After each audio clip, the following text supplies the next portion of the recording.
Hi guys, ఎలా ఉన్నారు? ఈ వీడియోలో హీరోయిన్స్ గా రాణిస్తున్న మన డైరెక్టర్ల కూతుర్లు ఎవరో తెలుసుకుందాం. అంతకంటే ముందుగా మీరు ఇదే మొదటిసారి మన వీడియో చూడటమైతే ఈ వీడియోకు ఒక లైక్ చేసి మన ఛానల్ ని సబ్స్క్రైబ్ చేసుకోండి. నెంబర్ 1 అదితి శంకర్. మన సౌత్ స్టార్ డైరెక్టర్ లో ఒకరైన శంకర్ గారి కూతురే అదితి శంకర్. విరుమాన్ మూవీతో హీరోయిన్ గా ఎంట్రీ ఇచ్చిన అదితి శంకర్ గారు ప్రస్తుతం స్టార్ హీరోయిన్ గా వరుస మూవీస్ తో దూసుకుపోతున్నారు.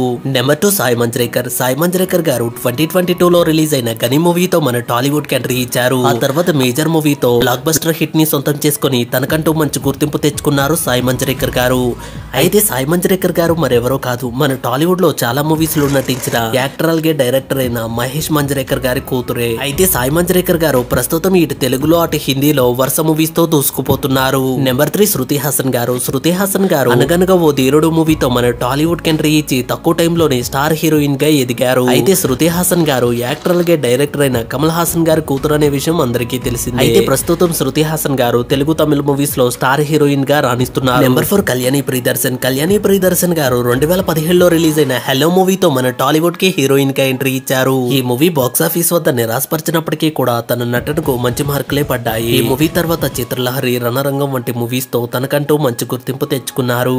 అయితే కళ్యాణి ప్రియదర్శన్ గారు మరెవరో కాదు, మలయాళం స్టార్ డైరెక్టర్ అయిన ప్రియదర్శన్ గారి కూతురే. అయితే ప్రియదర్శన్ గారు ప్రస్తుతం తెలుగులో కంటే కూడా తమిళ అలాగే మలయాళం మూవీస్ లో వరుస అవకాశాలను అందుకుంటున్నారు. నెంబర్ 5 ఆలియా భట్. ఆలియా భట్ గారు ప్రెజెంట్ బాలీవుడ్ లో స్టార్ హీరోయిన్ గా రాణిస్తున్నారు. అయితే ఆలియా భట్ గారు మరెవరో కాదు, బాలీవుడ్ స్టార్ డైరెక్టర్ అయిన మహేష్ భట్ గారి రెండవ కూతురు. అయితే ప్రెజెంట్ ఆలియా భట్ గారు బాలీవుడ్ లో స్టార్ హీరోయిన్ గా వరుస మూవీస్ తో దూసుకుపోతున్నారు. ఈ వీడియోకి ఒక లైక్ చేసి వీరిలో మీకు ఇష్టమైన హీరోయిన్ ఎవరో కామెంట్ చేయండి. అలాగే వెళ్తూ మన ఛానల్ ని కూడా సబ్స్క్రైబ్ చేసుకోండి.